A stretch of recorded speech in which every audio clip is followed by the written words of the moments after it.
Hi everyone, and welcome to today's webinar, The Art of the Drop, How to Run Successful Product Drops and Avoid Common Mistakes. So happy to be with all of you today. We are recording, so rest assured you will be able to receive a copy of this and share with your colleagues if you miss anything. We would love questions as we go, so feel free to drop those in the Zoom toolbar and we'll take them at the end. So with that, I'll just do some quick introductions. My name's Jillian. I'm the VP of Marketing here at Qit, and I'm really happy to be here and introduce some of my colleagues. Sure. Hi, everyone. My name's Christian. I'm also on the marketing team here at Qit. I'm originally from the US, the Philadelphia area, and I've been located in our Copenhagen office the last few years. And especially today, I'm going to be talking about the marketing aspects of product drops, the marketing psychology behind them, and we'll pass it over then to my colleague, José. Yes, everyone, I'm José. I'm the VP of Technical Engagement here at Qit. We are responsible for onboarding and supporting our customers, and that's why I'm here and bringing that experience of being there for our customers and working together with them. So, whether it's sneaker drops, concert ticket sales, tech releases, we are with our customers, with the world's biggest companies, there for them on their biggest days.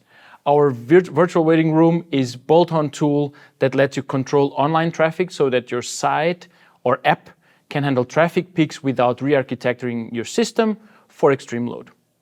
With that, you're able to deliver a fair online experience and get peace of mind on your mission-critical days. And yeah, over the past decade plus, we've worked with probably more high traffic sales and registrations than anyone else in the world. And what might be one business's busiest day of their year is our 24/7, 365. And so with regards to product drops, they give us a unique vantage point to see what distinguishes a perfect one from a mediocre one, what's going on behind the scenes to make it all happen. And so that's what we'll be, that experience is what we'll be drawing on for today's webinar. So just to quickly run through some of the things we're going to talk through today, we're going to talk a little bit about the trend around product drops, just to kind of set the scene. Christian will walk through some of those topics that he mentioned are near and dear to him in terms of drop psychology and the opportunities it presents.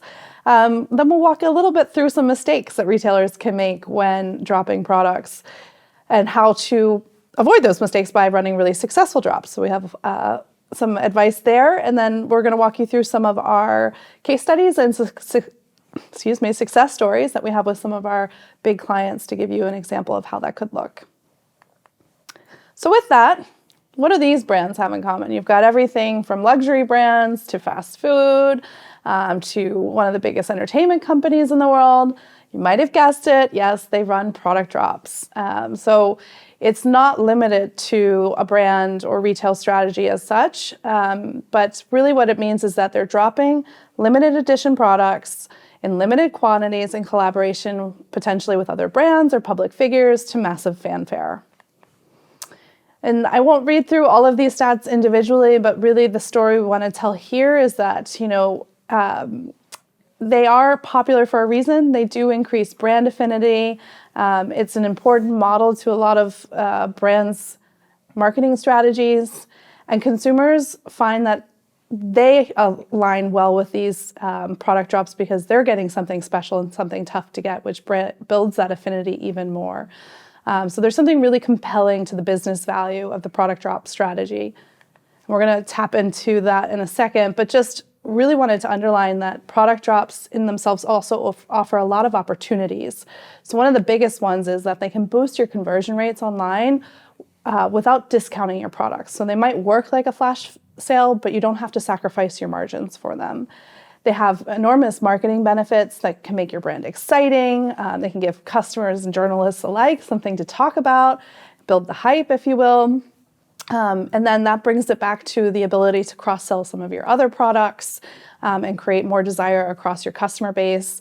And speaking of your customer base, drops are a great strategy for building loyalty and affinity through your membership programs, offering something exclusive, making a promise to your biggest fans, if you will, so that they get something special out of it too. Yeah, and just those are all great points, Jillian. Just to add two aspects of sort of the psychology behind these drops and what helps them kind of supercharge the benefits that Jillian just mentioned. First of all, scarcity marketing. They're a really great tool to create a sense of urgency, a fear of missing out for a limited edition product that is in limited quantity, maybe has a collectible value. And you're also then competing with other people for that, which also having to put in effort, which also helps turbocharge the whole scarcity marketing sort of machinery behind the drops. And then anticipation psychology, another really interesting thing. I think it's a favorite of Hollywood marketers and record labels, helps turn a sale into an event, a brand moment, where people are looking forward to the drop for days or weeks, and that helps make the drop itself more enjoyable, makes victory that much sweeter when you do get your hands on the product. And if you do take an L, so to speak, you don't come away with the product, you still feel like you've participated in a brand moment with like-minded fans. So just a great example of that, just to use one concrete example. New Balance here, you can see some of the compelling stats. This is just 10 years after the scene from Crazy Stupid Love, which I just saw a few months ago, with the Ryan Gosling character and Steve Carell character kind of chucking the New Balance shoes over the guardrail in the mall because they're really uncool dad shoes. And now, they've done a lot of really interesting brand collabs, product drops that's led to record sales in just a pretty short time frame here. If you see. Yeah. So I think even my 17-year-old niece has dad shoes. So yeah, it's definitely a thing. I think that, and it's really incredible what's happened just in a 5-year time span. Right, you can see some of these headlines here to indicate that it's really the drop strategy has helped transform the brand image.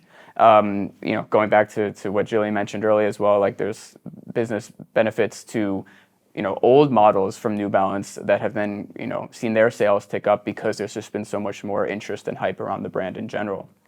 And it's not just sneaker brands either. I mean, Skims made $1 million in a minute off their drop with Fendi. IKEA drew overnight queues for their drop with Virgil Abloh. H&M drew massive crowds for their collab. So again, a little bit like Jillian mentioned earlier too, it's really a very broad business strategy, regardless of what sort of specific vertical you might be in. Yes, but with that, of course, high stakes kind of strategy, there's also the opportunity to make pretty big mistakes. They're hard to get right? They're not ordinary sales, and even the biggest brands can mess them up. So why is that important? Well, we've already highlighted the upside, but because there are so many eyeballs at this moment and on these sales, customers new to your brand, or interest through the collaboration partner, there's a big risk to getting it wrong. And trust is built in drops and lost in buckets. Some of the stats we have here is just, to underline what is at stake. So 1 in 3 will leave a brand they love after just one bad experience. And after 2 or 3, you're almost losing everyone, right? So you might be able to make one mistake, but definitely not several. And that's why it's just really important to address your drop strategy experience from conception to execution, and take it really seriously so you leave them with an amazing brand experience and wanting to come back for more. So the number one mistake we see, and that we kind of obviously work with our clients to avoid, is site crashes. So drops can drive enormous surges in traffic that can make even the biggest and most robust websites fail on their most important day. So we've seen, just as many headlines of all these amazing drops, there's just as many headlines of websites being brought down by drops. Yeah, and Jill, in our experience, we see that across the board, across the globe, and it's quite often the peak of traffic coming in, and sometimes it's in bottlenecks in your system that you don't really see and don't know that it's there before it happens. So it's super important to be ready for that, and to be able to anticipate it and protect your website from it. Yeah, and a second mistake that we see is overselling products. One major apparel brand we spoke with, they oversold twice as many products as they had on stock, and it just creates tons of inefficiencies and headaches for the team internally, the customer support team having to reach out to customers who thought that they had gotten their hands on the product, and informing them unfortunately they didn't, that there was a mistake, maybe might have to give some compensation for that. So it's costly in that regard, but it's also a little bit, to Jillian's point about trust, right? It's that's people have the psychology aspect, right? Again, where they had that anticipation building up, the scarcity marketing. They really feel like they had gotten their hands on the product, and then it just becomes a really, they come crashing down when they realize that was not the case, and in fact lose trust in the brand. So it's a really painful sort of mistake to make. José, I don't know if you have any expertise on it or experience from it on the technical side. On the technical side, it's more, I think, in this specific mistaken case, I think it's more around, yes, if you are protected from mistake one, from the peak traffic, you might still end up getting some of these issues, but more of it, as we see, I believe, are more on the amount of people hours that are required to do the manual work to cancel and revert all that, and then the hit on your kind of the trust that you have with your customer. Yeah, and that's a great point. Often we've heard in these situations that the website can accept the orders, but the inventory management system can't keep up. Yeah, I think you mentioned that, like, what are your blind spots? So it can be on your back end, it could be your payment gateway. Not everything is treated equally, and you might not have control over all of those aspects, right? Exactly, that's a great point. A third mistake, also again sort of related, but because bots can also create those traffic spikes that we talked about in step one, but bots sort of rampaging the drop and abusing exclusive access. This again adds tons of load to the site, but also creates a lot of unfairness, which is sort of kryptonite to trust in your brand. Right? People don't perceive that you have their best interest as a loyal customer at heart. They don't really have a fair shot at getting their product, then they're probably going to just disengage and give up, and certainly go to Twitter and other social media, go to their friends, complain. And I think it's also a real shame from a brand perspective, if bots are buying up the products and reselling it on a third a secondary marketplace, the brand is missing the connection. You're missing the connection to who your true end customer is, because there's that middleman kind of in the way, and so you're not able to get that really valuable business intelligence, whether it's email address, purchase history, ability to get them into nurture flows. So there's a lot of things that are missed from a business standpoint as well, and not just a sale is not just a sale when it's going to a bot. I don't know, José, if you have any experience that you'd like to add on. Definitely, this area is one of the main areas that we work together with our customers, and it's really, there's no silver bullet when fighting bots and trying to prevent as much as possible the bot traffic, but it's therefore even more important to think about it and try different solutions, different ways of protecting and preventing that traffic from coming in. This is a great point. And so sort of by this point, we've kind of understand the product drop trend, why it's important, the business value it presents, some of the marketing psychology behind it, and some obstacles that brands and retailers might run into. So here's where I want to kind of get down to brass tacks and leverage the expertise of José and his team as well, who are in the trenches with brands and retailers, getting them prepped for their drops on how to successfully execute on the drop. And I'll start just because, and José, feel free to jump in if you'd like as well. This is just sort of not a comprehensive list either. I'll speak a bit to each of these, but they're, just kind of scratching the surface. First, looking at the goals, right? So obviously it's a business strategy, drops are to generate sales, but there are different forms that can take, and the impact on sales can be shorter, medium, or longer term. So it could be about making noise and building interest around the brand. Right, so Adidas and Arizona Iced Tea, for example, did a drop where they had sneakers in the sort of skin or the colorway of the Arizona Iced Tea cans, and they were selling for 99 cents. Adidas is not making money on those shoes per se, but then they were able to generate interest. They did have other shoes and other apparel that they were selling at full price, right? So there's sort of that marketing play there. Could also be a tool to engage loyalty members and drive signups. It's a really good carrot sort of for the early exclusive access as part of the loyalty programs that you get early exclusive access to a drop. Is it a customer acquisition play, potentially, by having a carefully chosen collaborator or influencer, right? So there's different forms. Of course, the overall goal is to drive revenue, but there's different flavors that can take. And speaking about collaborators, when brands mix with fans, it's sort of a 1 + 1 = 3. strategy. If there's a natural fit between the products, you can able to sort of penetrate a new audience via the collaborator, right? There's a halo effect sometimes. Travis Scott seems like anything he touches turns to gold, and has done tons of brand collabs. I'm not saying you need to go out and try and work with Travis Scott necessarily, but think about what brands or designers or influencers you want to associate with.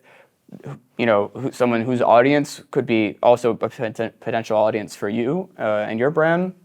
And how do you want to embrace the style and voice while maintaining your own? Right? Then also in channels, right? Think about if you're going to be selling direct to consumer, is it going to be on your collaborator's site as well? We've seen that we'll actually have a case that I'll mention later on where there was some of that complexity there. So just think that through before the sale. Promotion, right? Are you involving the influencers? Do you want to reveal everything about the drop to let people know what they're getting? Or you want to hold your cards close to your chest and kind of create some intrigue around it? From the experience standpoint, right, are you make sure you're communicating to customers. This is really important, I think. Who's allowed to buy? How many products are they allowed to get? How will the sale, just practically speaking, work? Do you need to be a loyalty member? How are you going to fairly allocate product when there's way more customers than there is product? And then and make sure you also have point people on hand internally for if there are any complaints or issues arising. And finally, testing, and José can also speak to this a little bit, but this would want to be done beforehand. Have you load tested your site, checked your checkout flows, prepped for bots? That stuff is all, these are all things at a minimum that you should be thinking about and doing before any drop. And that's something that on the testing part, that's definitely something that we also do quite often together with our customers. So it's definitely an important part of the preparation. That's a good point. Yes, so now we're getting to the experience itself. So once you've produced your products and planned and promoted the drop, then your focus turns to the drop experience, right? How are you going to present to customers on your big day? This is where we, Qt, have the most experience, right? Delivering a smooth experience during peak traffic. But regardless of whether you use Qt or not, you should aim to deliver an experience that's reliable, right? You want to avoid crashes, errors, you want to avoid overselling. That experience should be fair. You want to block bots. You want to ensure that customers get equal access without unfair advantages. And you also want to make that transparent, right? You want to be clear about the process, keep the customers informed and with the right expectations. And then hopefully you can even exceed your customers' expectations during the drop. So these are the foundations for a good online experience, right? You need to be confident about these before you can work on other aspects of the drop, right? So then you can start considering, do you want to have that drop from an exclusive access perspective? Do you want to create buzz around that drop and cross-sell the products? And then you can start thinking about how to do that, right? So what these all come down to is control, right? You want to control the traffic, you want to control the access, and you want to control your customers' expectations. So right now we can then have a look at what a control drop looks like with us at Qt. So with a virtual waiting room, protecting your drop, you can, and there's different things there around the control perspective, right? With Qt, you can adjust the traffic flow in real time, right? So you can keep an eye on your website and adjust how many people you're letting through the waiting room to your website. You can detect and block suspicious traffic. You can, as I previously talked about, deliver fairness to the customers by the way that the waiting room is built. You can also keep customers informed. If something happens, you can update them directly in the waiting room. And you can also, using the waiting room and using the stats that the customer can see or that the users can see in the waiting room, you can also ramp up social proof. And then you can also turn that demand into data. So very quickly, just a brief overview of how it could look like. So in this case, customers rush to your website to shop for your limited drop. Here you can see that there's on the top left, a limited drop for a specific sneaker. when they click that sneaker, they will be going into a fully branded page. In this case, it's a pre-queue page where you have a countdown for when the actual drop starts. At this phase, the customer is actually out of your infrastructure and on Qubit's infrastructure, not having any load on your system, and all the visitors in this page get validation checks. We are looking at their traffic and filtering out bots and bad traffic, right? So they see the countdown, and then what happens is that when the timer hits 0, the sale actually goes live, and then it will look something like the page here, right? So from the previous page to this one, if you're in the pre-queue, your place in line gets randomized, and then from here you can, as a user, can follow the progress, can see how many people are in front of you, what is the expected time for your turn to come. And then here as an example, you can actually see the last line talking about specific sizes that are still in stock. This is to show the way that you can keep the customers informed. There's other different things that you can do in this page. You can embed videos, playlists, graphics, and more. So really here is up to the imagination, and this is something that we have a lot of experience working with our customers, working on customizing these pages together, and we would be happy to work with you on that if you would like. So when it's the user turn, right, they proceed then to the product page. So if your product sell out while a user is still in queue, you can decide what to do there, right? You could send them to a post-queue page where they could get some more information for the next drop. They could potentially sign up for it as well. Yeah. So, and this is the example of that page. So we've done the drop. So it's done. But I would say we're not finished yet, right? So you need to evaluate the whole experience and how it went, right? So your customers, your end users, how did they see that drop? How did they experience it? What do they say about it on social media or in any support tickets to you? I mean, did you meet the goals that you set out to for the sales? And if you did or did not, why do you think that was the case? Did this specific drop, right? Did it drive value beyond the sales? Or did you have signups for your loyalty program? Was the collaborative partner, if it was indeed a drop with a partner, were they satisfied? What could we have done better, or what could you have done better together with them? And finally, what's next, right? So drops are iterative. It's not like a single event that you wait for a whole year to try again.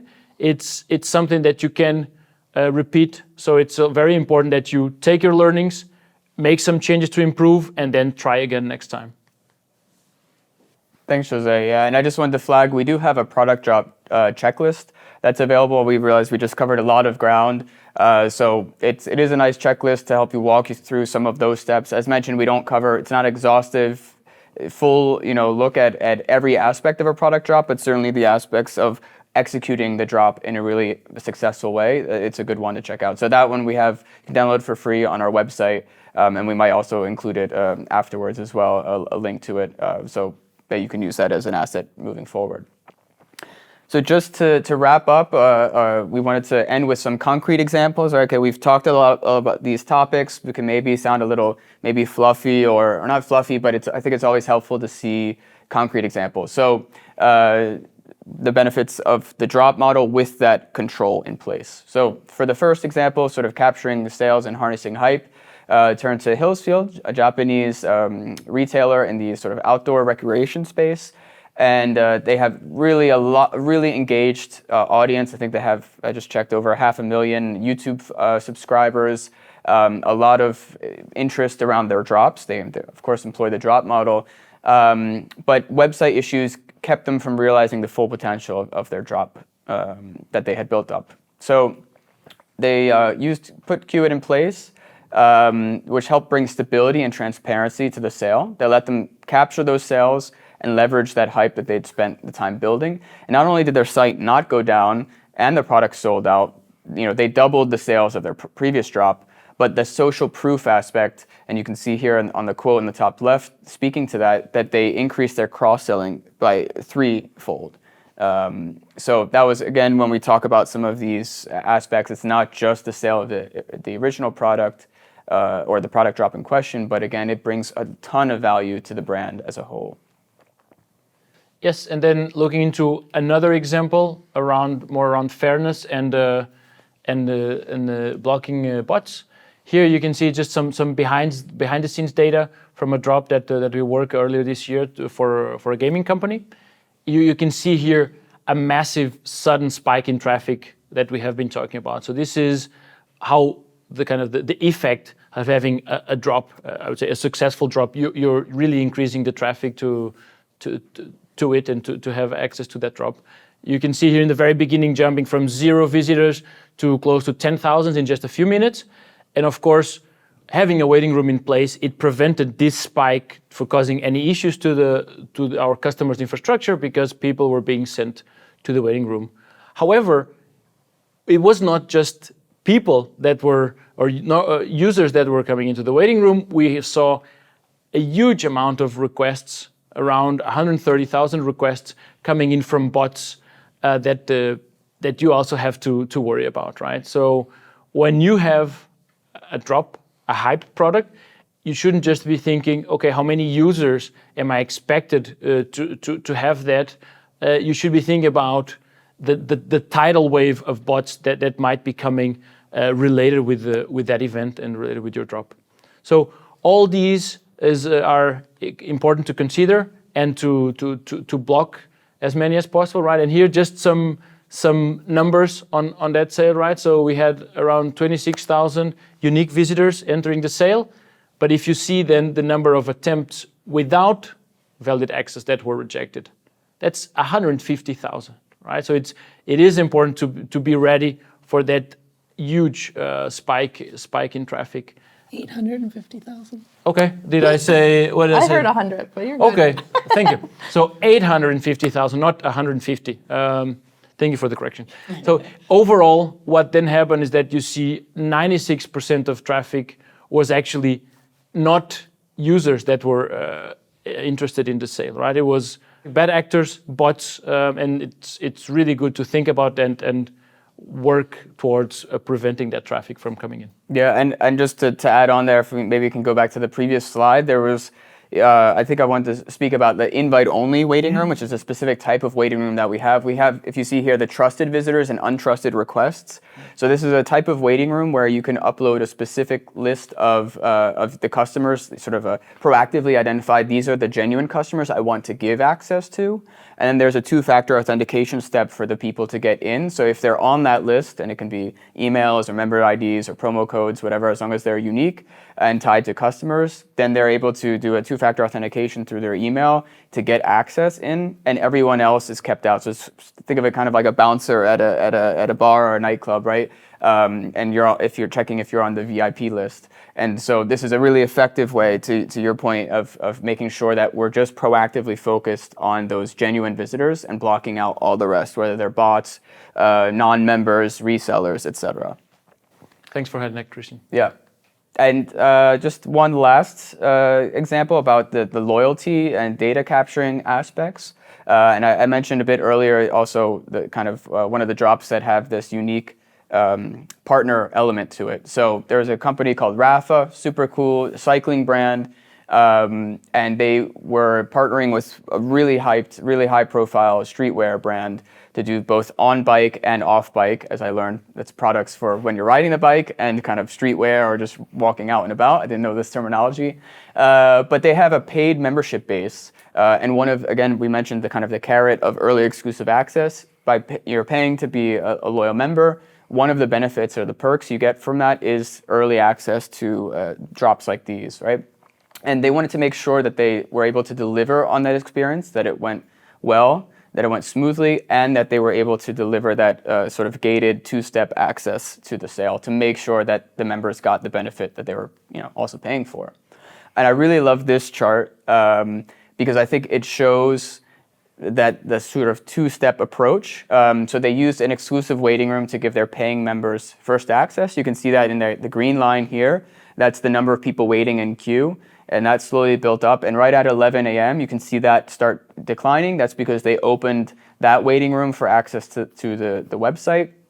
About 45 minutes later, they could see there were no other loyal members in that queue, and so then they opened up access for the general public to be able to purchase through or sell through the remainder of that product. Like I mentioned, they were doing this in tandem with a streetwear partner, and they did it in 3 different time zones. I think Japan, UK, and US.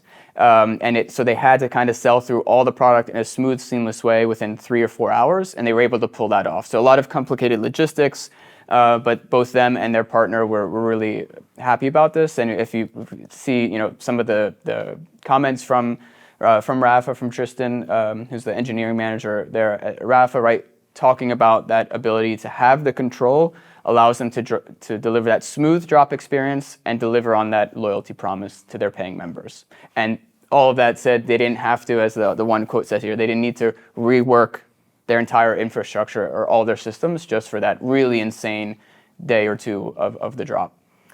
Yeah, and if we just pull it back to that graph, I think one of the things I would highlight here from kind of marketing and brand exposure, not only are they, they have a marketing opportunity for these non-members. So they have a paid membership. Maybe people want to pay to get access early next time, right? So it's a really great marketing tool in combination with just making sure that it's the right people coming in at the right time. Great point. So ultimately, what this is about is getting to a place where you're saying, we're ready for this drop, and let's do another one next time, right? And this is something that we have seen over and over again with our customers, going through these points that we have discussed today, having things in place. It is really a pleasure and a big motivator for me and us and our team to be able to guide our customers getting to that point. So I hope that sharing what we did here today, sharing the points, sharing some of the best practices, helped you maybe getting a bit closer to that point, or at least getting an idea of how you can get there. And if you have any questions, you're happy to reach out, and we would love to talk to you. Yeah, speaking of pleasure, it's been a pleasure to present this webinar to you today. We're going to do Q&A here, and José is our expert, so he's really happy to answer any questions you have. So please do put them in the chat. And yes, thanks for this time. Thank you.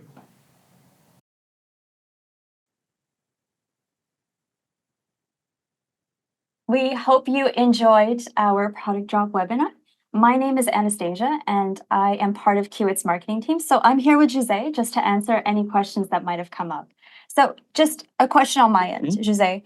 Kind of from a technical side, what kind of tests do you recommend that customers run or before there's a product drop? Yes. So from a testing perspective, right, there's always I would say the more basic testing around, is the setup working, right? Is the integration between our waiting rooms and the customer's website and all the redirection and the way the traffic is going, is that working, and is it working as expected? So that's the first thing we looked at. So reviewing the settings, reviewing the integration, testing that the traffic is flowing the right way.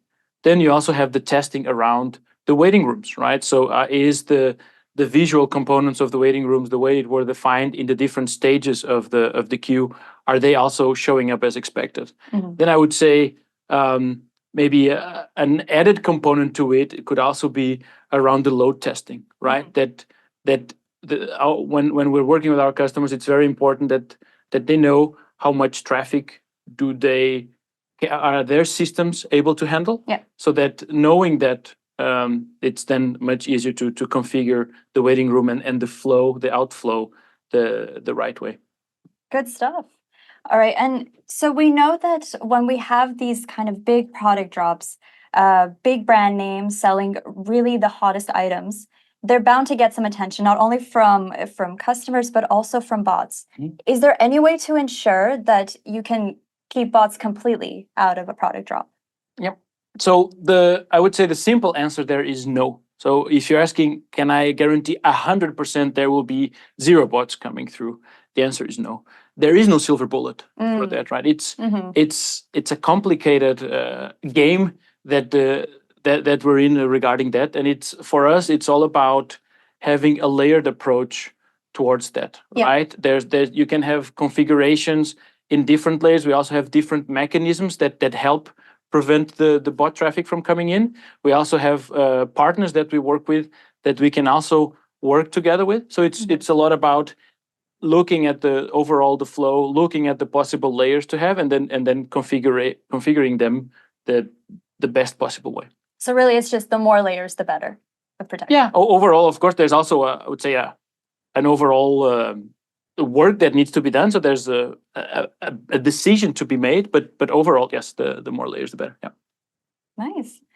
And then I guess another thought that I have is just ultimately, how do we know that an event was successful? How do we know these product drops were a big smashing success? Yeah. And I would answer that in maybe 2 components, right? So a lot of the things that we have just been sharing was answering that question. I would say more from a business perspective, right? So around some of the points that we went there around was the sales a success itself, right? So did our customers hit their KPIs, and were they able to deliver on what they hoped for?